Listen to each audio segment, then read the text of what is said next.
Hi, എല്ലാവർക്കും news കിച്ചണിലേക്ക് സ്വാഗതം. അപ്പോൾ അത് നല്ലൊരു മത്തിക്കടായി ആയിട്ടാണ് നമ്മൾ വന്നിട്ടുള്ളത്. നിങ്ങൾ ആരെങ്കിലും ഈ പേര് കേട്ടിട്ടുണ്ടോ ഇല്ലെന്നൊന്നും എനിക്കറിയില്ല.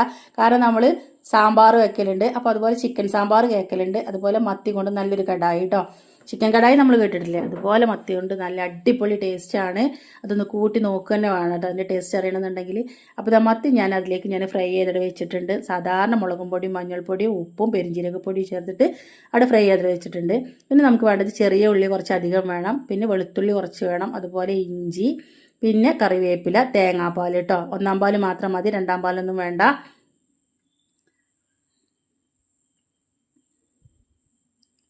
ഇത് നമുക്ക് എപ്പോഴും ഉണ്ടാക്കാൻ പറ്റിയ സംഭവമാണ്. ഇപ്പോൾ മത്തിയൊക്കെ നല്ല നാടൻ മത്തി കിട്ടുന്നതാണല്ലോ. അപ്പം ഞാൻ ആ മീനൊക്കെ ക്ലീൻ ചെയ്യുന്ന സമയത്ത് അതിൽ ആ സിൽക്ക് ഉണ്ടല്ലോ, ആ സ്കിന്ന് അത് നല്ല സിൽക്ക് തുണി പോലത്തതാണ്.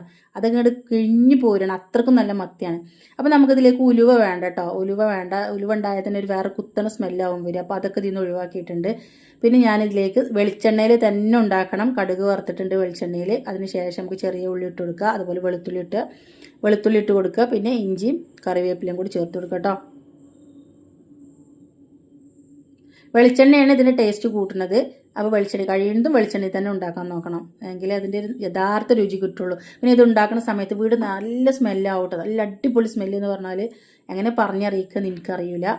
ഏത് മത്തി കൂട്ടാത്തവരിതൊന്ന് കൂട്ടി നോക്കും. പിന്നെ ഇതിലേക്ക് മുളകും പൊടി, മഞ്ഞൾപ്പൊടി, പെരിഞ്ജീരകപ്പൊടി, കുരുമുളക് പൊടി, മല്ലിപ്പൊടിയാണ് നമ്മൾ പൊടിയായിട്ട് നമ്മളിതിലേക്ക് ആഡ് ചെയ്യണം കേട്ടോ. അപ്പോൾ നമുക്ക് വേണമെന്നുണ്ടെങ്കിൽ മഞ്ഞൾപ്പൊടി ഇതിൽ നിന്ന് ഒഴിവാക്കാം. മഞ്ഞൾപ്പൊടി പിന്നെ നമ്മൾ മീൻ ഫ്രൈ ചെയ്ത സമയത്ത് മഞ്ഞൾപ്പൊടി ചേർത്തിട്ടുണ്ട്. മഞ്ഞൾപ്പൊടി ഒഴിവാക്കിയാൽ മീൻ കറിക്ക് നല്ലൊരു ചുവന്ന നിറം കിട്ടും. മഞ്ഞൾ ചേർത്താൽ ചെറിയൊരു അത്രയൊരു ചുവപ്പ് ഉണ്ടാവില്ല എന്നുള്ളത് കടായി നമുക്കറിയാമല്ലോ. ഏകദേശം നല്ലൊരു ചുവന്ന കളറിലല്ലേ കറുത്ത് കൂടി നിൽക്കുമല്ലോ.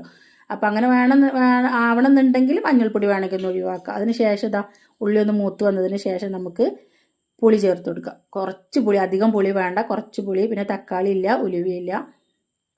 പച്ചമുളക് വേണമെങ്കിൽ നമുക്ക് ചേർത്ത് കൊടുക്കാം. പച്ചമുളക് ഞാൻ ചേർത്തിട്ടില്ല, കാരണം മക്കൾ കഴിക്കുന്നതുകൊണ്ട്. പിന്നെ കുരുമുളകും ഫ്രൈ ചെയ്യുന്ന സമയത്തുള്ള മുളക് പൊടി ഉണ്ട്. പിന്നെ അതുപോലെ അല്ലാതെ നമ്മൾ മുളക് പൊടി ചേർത്തിട്ടുണ്ട്. അപ്പോൾ കറിക്ക് അധികം എരിവ് വേണ്ടെന്ന് വിചാരിച്ചിട്ട് ഞാൻ പച്ചമുളക് ചേർത്തിട്ടില്ല. പച്ചമുളക് വേണമെങ്കിൽ അതും ചേർത്തെടുക്കുക. അപ്പോൾ ഇതാ പുളിവെള്ളമൊക്കെ നല്ലോണം തിളച്ച് കുറുകി വന്നിട്ടുണ്ട്. ആ സമയത്ത് നമുക്ക് എന്ത് ചെയ്യാം, നമ്മൾ ഫ്രൈ ചെയ്ത മീൻ ഇതിലേക്ക് ഇട്ടെടുക്കുക.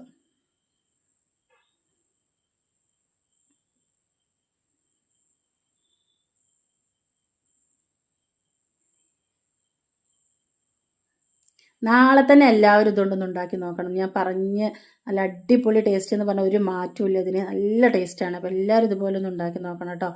കാരണം നമുക്ക് പുറത്തുനിന്ന് വാങ്ങിക്കാനോ കുറേ സാധനങ്ങൾ പുറത്തുനിന്ന് വാങ്ങിക്കാനോ അങ്ങനെ ബുദ്ധിമുട്ടിക്കാനുള്ള കാര്യങ്ങളൊന്നുമില്ല. സാധാരണ നമ്മൾ ഒരു